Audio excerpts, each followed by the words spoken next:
Deep within the dense forests of Europe, where sunlight rarely touches the ground, exist stories that no one dares to tell during the day.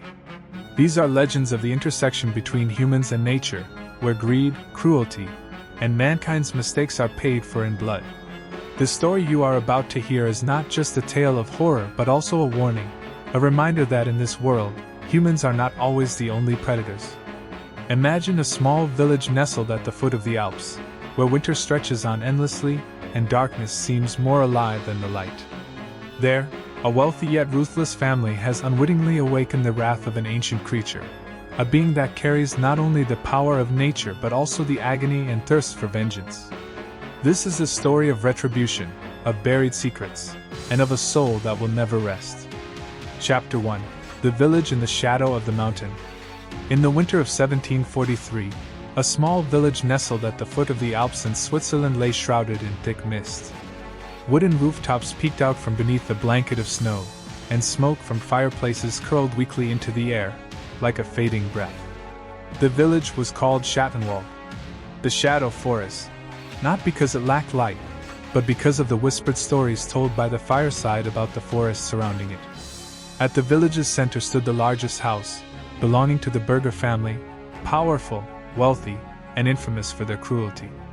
Hans Berger, the head of the family, was a tall man with a thick beard and eyes as cold as ice. He owned nearly half the forest, and every winter he led hunts for rare beasts to claim as trophies.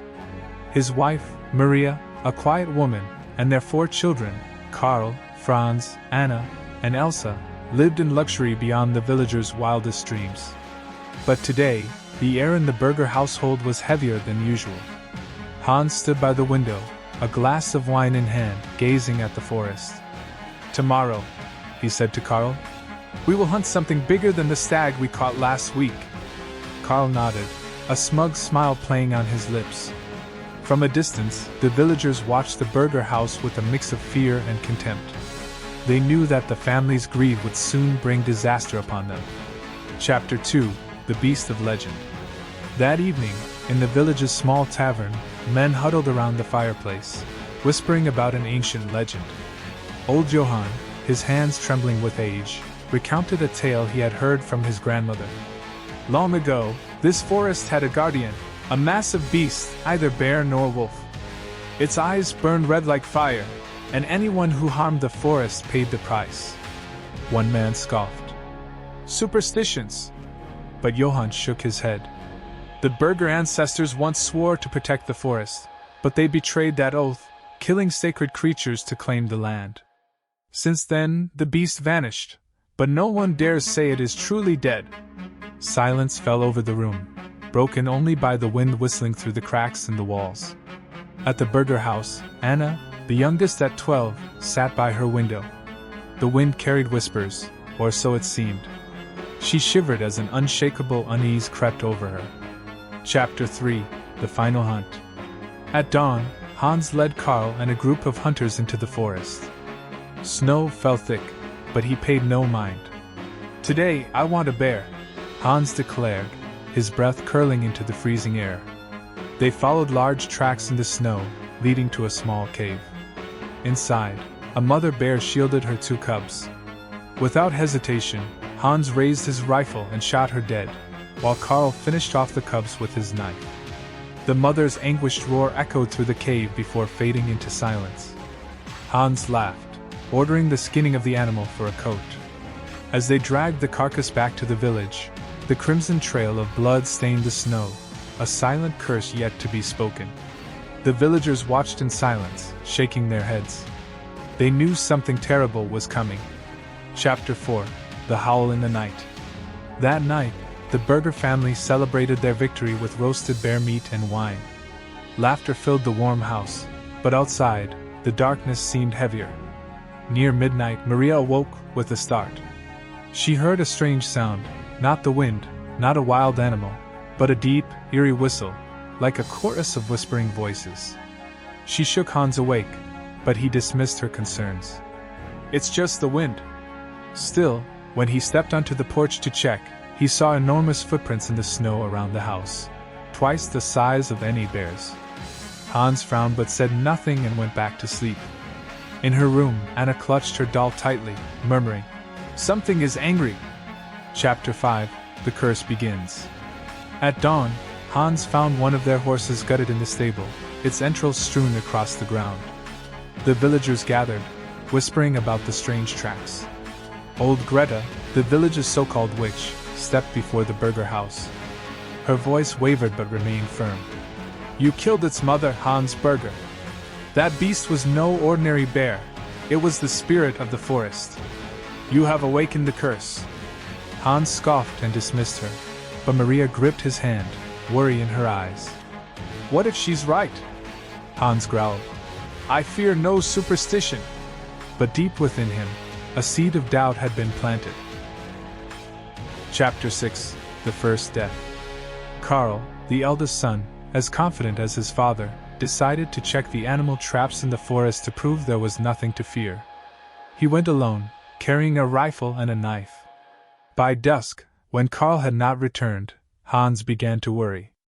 He led Franz and a few servants into the forest to search for him. Near a large tree, they found Karl's body, his head torn apart, his hands still clutching his untouched rifle. Surrounding him were massive claw marks in the snow. Franz screamed, while Hans stood frozen, his face pale. From a distance, a deep growl echoed through the trees, mocking their helplessness. Chapter 7. Panic. News of Karl's death spread quickly through the village. The villagers refused to help the Burger family, believing they had brought this curse upon themselves. Inside the house, Maria sobbed, clutching Anna and Elsa tightly, while Franz sat curled up by the fireplace, muttering, "It will come for all of us." Hans slammed the table, shouting, "I will kill that beast!" But his eyes no longer held the same arrogance as before. That night, the growl returned, closer this time. No one in the Burger household dared to sleep. Chapter 8. The Beast Appears. The full moon hung in the sky, casting an eerie glow over the forest. The Burger family locked every door, but the walls trembled under heavy blows. Hans grabbed his rifle and peered through a crack in the door. There, bathed in moonlight, stood a monstrous bear, over 2 meters tall, its fur as dark as the night, its eyes glowing red like burning embers. It did not roar. It simply stood there, staring directly at Hans. Hans fired a shot, but the bullet had no effect. The beast turned its head and disappeared into the forest, leaving behind only terror in their hearts. Chapter 9. The Secret of the Forest. The next morning, an old hunter named Lucas came to see Hans. He spoke of the beast's origins. "It is the descendant of an ancient spirit, once worshipped by your ancestors," Lucas explained. "They swore to protect the forest, but instead, they slaughtered the sacred creatures to claim the land. The curse runs in the Burger bloodline, now it has awakened." Hans, furious, dismissed Lucas, but Maria begged him to listen. "We must atone," she pleaded. Hans roared, "I don't believe in fairy tales." Chapter 10. Fire Cannot Destroy.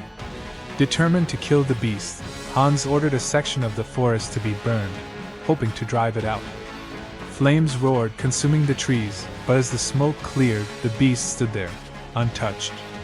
It let out a deafening roar that shook the ground before charging at the men who had set the fire. 2 of Hans's servants were killed instantly. Hans fled back to the house, feeling true fear for the first time in his life. Chapter 11. The Next Loss. After the failure with the fire, the Burger house was suffocating with tension. The wind howled through the cracks in the walls, carrying whispers from the deep forest.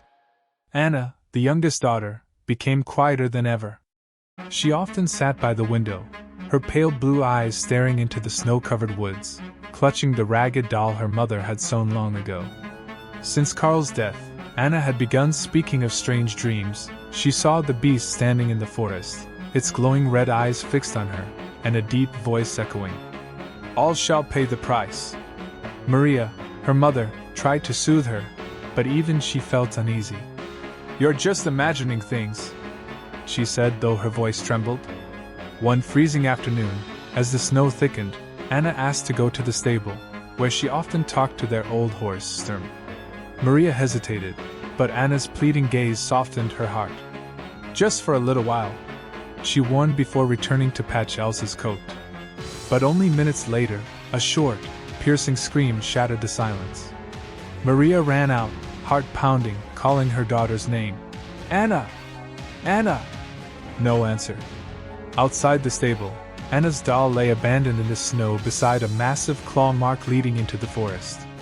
Maria collapsed, clutching the frozen ground, sobbing. Hans arrived, his face pale. But he said nothing, just stared at the trail of footprints vanishing into the darkness. That night, the beast's roar echoed closer, as if mocking their pain. Chapter 12, A Plea in Vain. The next morning, Maria no longer cried. She sat motionless by the fireplace, her red-rimmed eyes staring into the flames, as if searching for Anna within them. For the first time in his life, Hans felt powerless. He could not bear his wife's accusing gaze, nor the silence of Franz and Elsa. Finally, he made a decision to go to the church, the place he had once mocked as a refuge for the weak. The small church stood at the edge of the village, its stone walls covered in moss, the cross on its peak barely visible through the mist. Inside, Father Friedrich, a frail man with silver hair, was kneeling in prayer when Hans entered. Hans fell to his knees, his voice hoarse. "Father, please save my family. I don't know what else to do." Friedrich slowly turned, his deep-set eyes piercing into Hans's very soul. "You are not here because of faith, Hans Berger, but because you are afraid," the priest said, his voice cold yet not unkind. Hans clenched his fists. "Whatever the reason, please help me. The beast, it is killing us." Friedrich stood, lighting another candle at the altar. "This is not God's work," he said. "Your ancestors broke their oath to the forest, and now the curse has returned. This is nature's justice, not a sin that can be absolved with prayer." Hans shot to his feet, slamming his fist onto the altar, knocking over a candle. "Then what am I supposed to do?" Friedrich only shook his head. "You chose this path yourself." As Hans left the church, a low growl rumbled from the distance, as if the beast was watching his despair. Chapter 13, The Counterattack Plan. Back at home, Hans was no longer the proud man he once was. His hair was disheveled, his bloodshot eyes filled with desperation. But instead of surrendering, he chose to fight.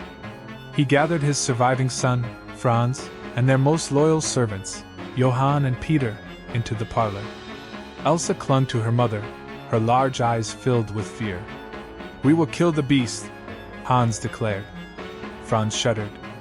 "Father, it's not a normal animal. You saw it survive the fire," Hans roared. "Silence! I won't let it take another life."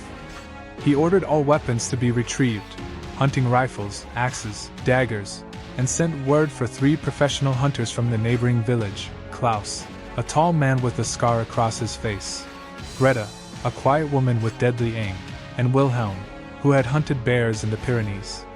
When they arrived, they brought iron traps, ropes, and homemade explosives. Hans pointed towards the forest. "Tomorrow, we end this."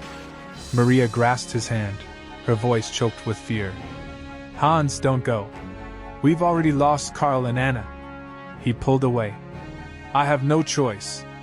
That night, Elsa whispered to her mother, "I don't want father to go." Maria just held her tighter, silent tears falling. Chapter 14, The Failed Trap. At dawn, Hans's group ventured into the woods. Snow blanketed their tracks, the air thick with tension.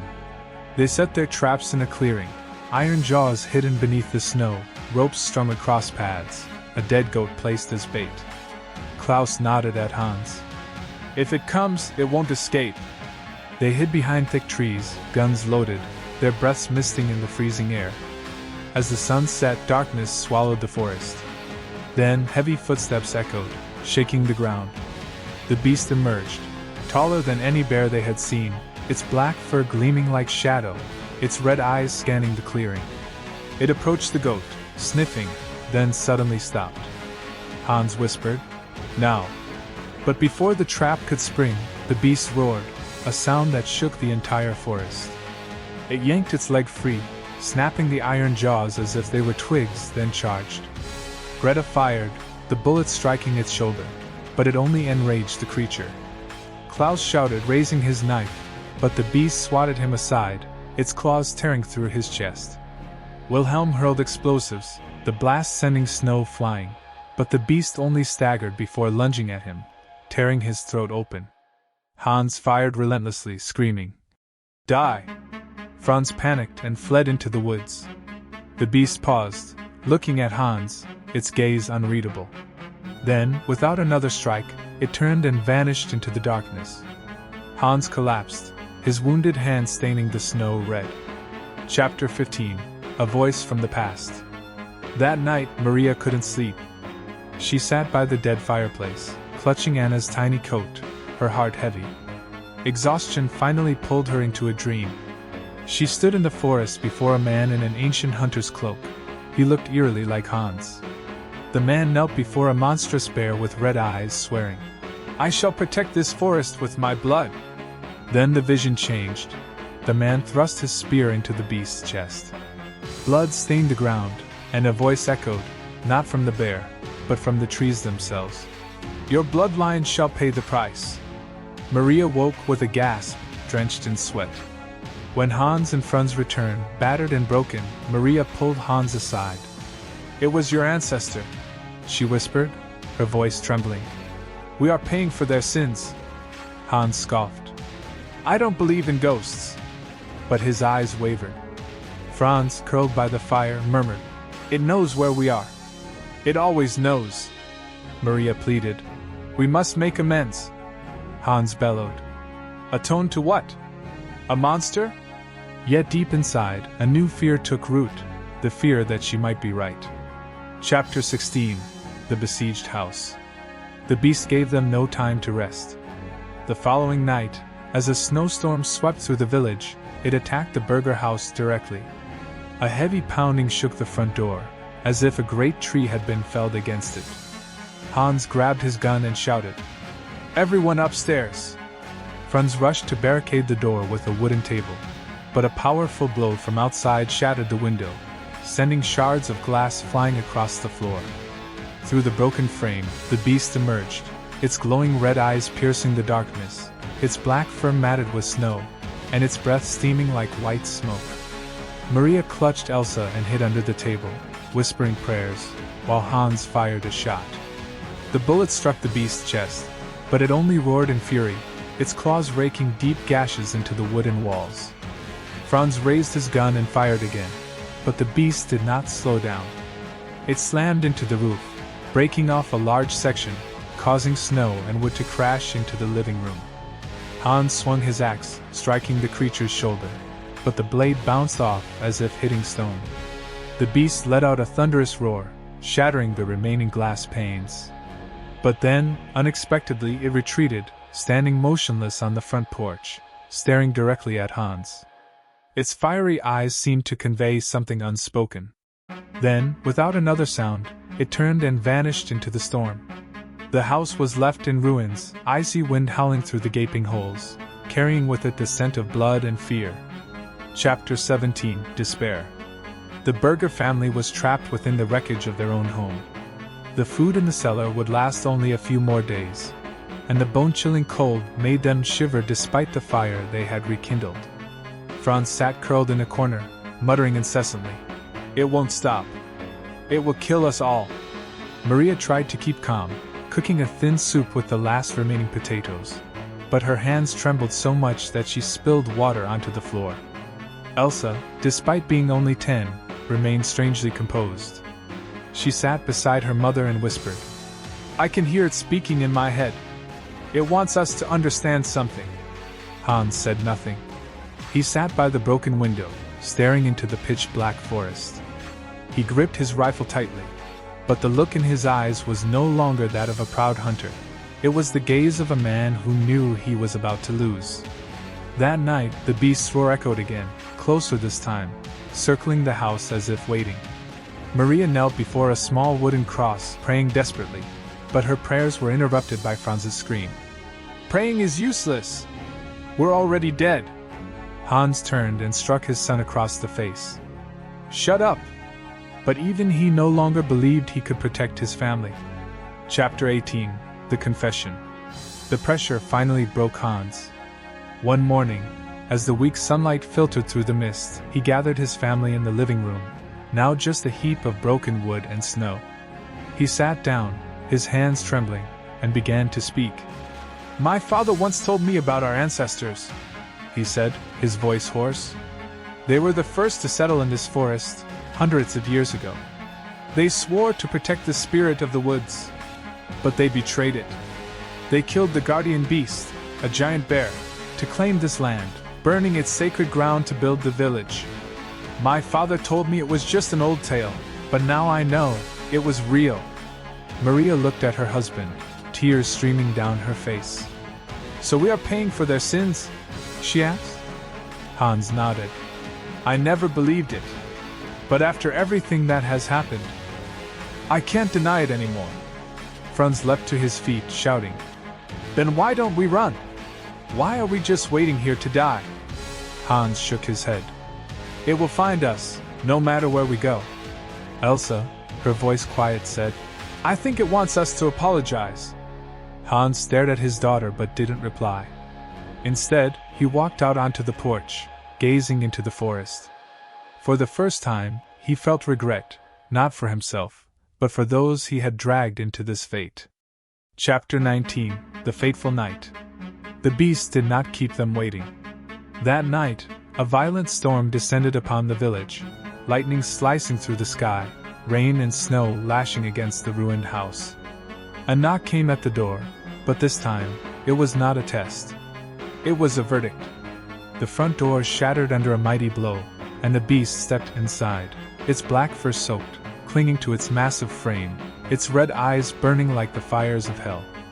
Franz screamed and fired his gun, but the beast swiped its massive claws once, sending him crashing to the floor. His head split open, blood splattering the walls, his scream cut off in an instant. Maria grabbed Elsa and rushed upstairs, her heart pounding, but the heavy footsteps of the beast followed closely behind. Hans stood at the base of the staircase, gripping his axe. "Come here, monster!" he roared. The beast paused, looking at him, not with rage, but with an eerie sorrow. Then it lunged. Its claws slashed across Hans, sending him sprawling. He hacked at its leg, but the axe blade bounced off once more. The beast pinned him to the ground, staring into his eyes. It didn't kill him, not yet. It wanted him to witness something. Chapter 20: The Sacrifice. Maria knew there was no escape. She pushed Elsa into a wardrobe upstairs, whispering, "You must live, Elsa. Stay hidden until it's gone." Elsa sobbed, clutching her mother's hands. "I don't want you to go." Maria gave her a sorrowful smile. "I have to do this." She shut the wardrobe door, locked it, then ran down the stairs. Hans lay on the floor, blood seeping from a wound on his shoulder, while the beast loomed over him like an unstoppable shadow. Maria screamed, "Take me! Let the child live!" The beast turned, its red eyes locking onto her. For a moment, she saw something beyond rage, deep, ancient sorrow. It took a slow step forward, as if considering her words. Hans shouted, "Maria, no!" He tried to rise, but his legs gave out beneath him. Maria stretched out her arms, tears falling freely. "I'm sorry for what my family has done."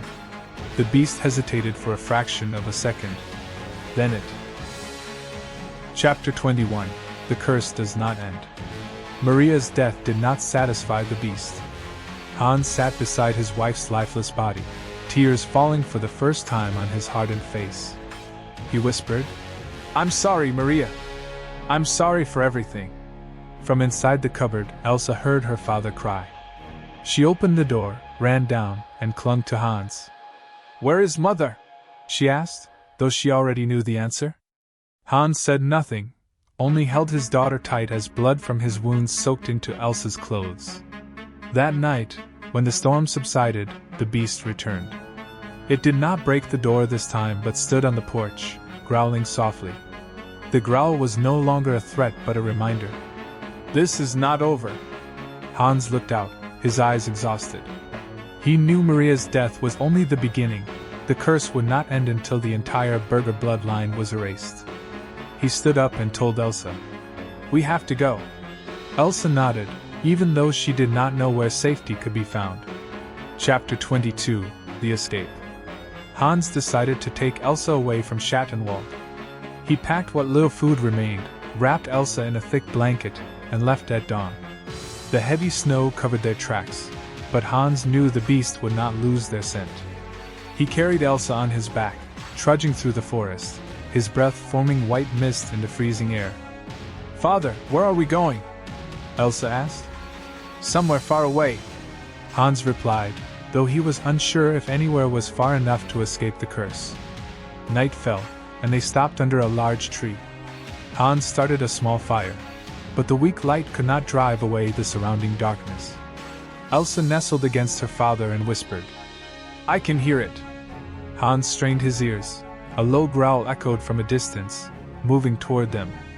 He gripped Elsa's hand tightly. "We have to keep going." They ran through the night, across frozen streams and thorny bushes, but the growl never faded. It only came closer. Chapter 23: The Cave's Secret. By morning, exhausted, Hans and Elsa found a small cave hidden behind a large boulder. It was dark inside, but dry, enough to take shelter. Elsa sat down, clutching her hungry stomach, while Hans inspected the entrance. Suddenly, Elsa pointed at the cave wall. "Father, look!" Hans turned and saw ancient carvings on the stone, paintings of a giant bear with glowing red eyes, standing in the forest, surrounded by kneeling men.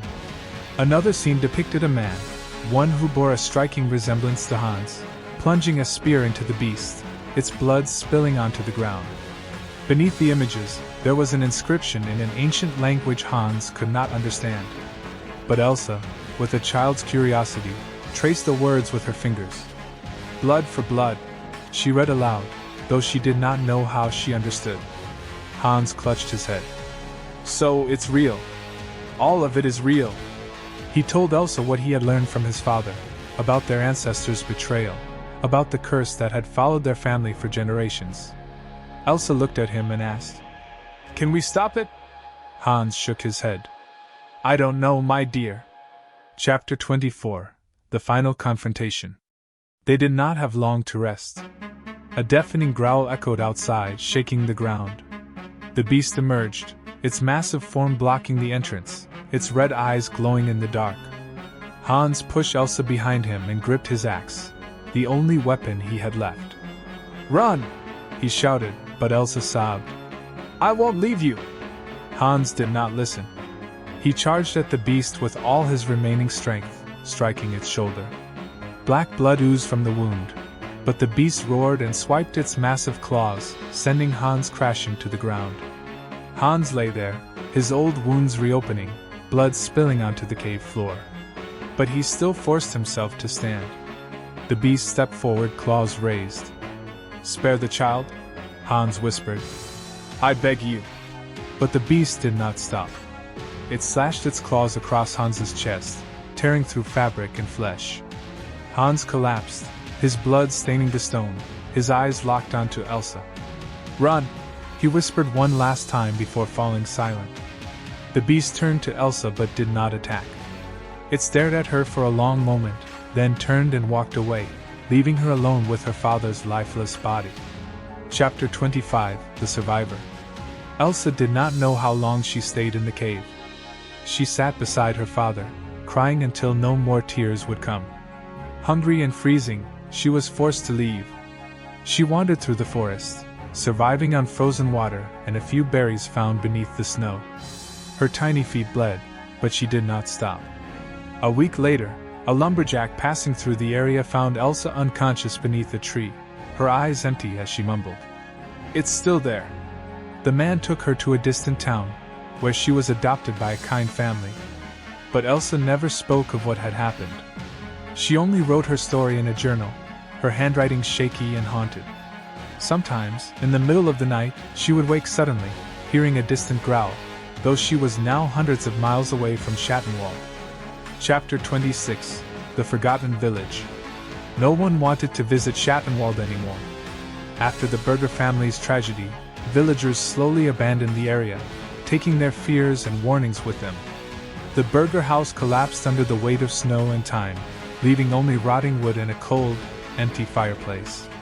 The forest reclaimed the land, erasing all traces of human presence.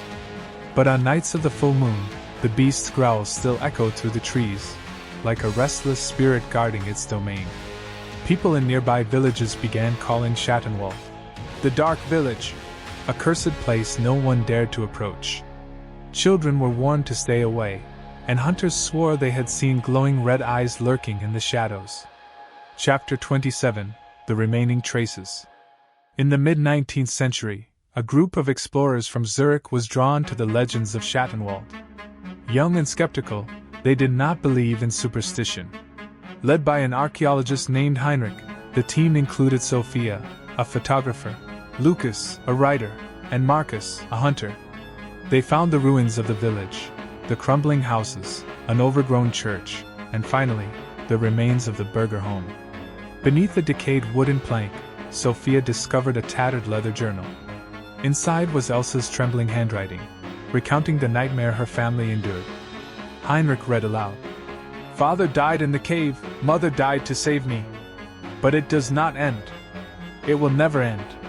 They also found scattered human remains, Hans, Maria, Karl, Franz, left in the forest, as if placed deliberately as a warning. Chapter 28: The Distant Growl. The explorers camped near the ruins, eager to document their findings. As night fell, Sophia shivered. "Do you hear that?" she asked. The group went silent. Then, a low growl echoed from the depths of the forest. Not from a bear, not from a wolf, but something deeper and more powerful. Marcus clutched his rifle. "It's just the wind." Lucas shook his head. "No. That's it. The beast from the journal." They stayed awake all night. The growls circled their camp, moving closer then fading into the distance. In the morning, Marcus's backpack was torn apart, massive claw marks etched into the ground. They fled, taking only Elsa's journal as evidence. Chapter 29: The Warning. Back in Zurich, their story was dismissed as folklore. Elsa's journal was placed in a small museum, and Heinrich wrote an article about it. On the last page, Elsa had scrawled, "Do not anger the forest. It does not forgive." Heinrich noted, "This is not just a family story, it is a warning for us all. Nature does not forget, and it does not forgive." Few believed him. But sometimes, late at night, Sophia would wake suddenly, feeling unseen red eyes watching from the dark. And deep in the forest, the beast still waited. Chapter 30: The Cycle Continues. In the 20th century, a new family, the Müllers, settled near the old forest of Schattenwald. They were city people seeking a peaceful life in nature. The father, Paul, was an architect, the mother, Lena, was an artist, and their two children, Thomas and Clara, were eager to explore their new home. They built a cozy wooden house and laughed as they moved in. "This place is perfect," Paul said, unaware that just a few miles away lay the ruins of the Berger house. On their first night, as the family slept soundly, a deep growl echoed from the depths of the forest. Lena woke with a start, and shook her husband. "Did you hear that?" Paul chuckled. "It's probably just a wild animal." But from the next room, Clara whispered to her brother, "I saw red eyes outside the window." The next morning, Paul checked around the house but found nothing except a faint footprint in the snow, larger than any animal he had ever seen. Deep in the forest, the beast opened its glowing red eyes, silently watching. A new cycle had begun.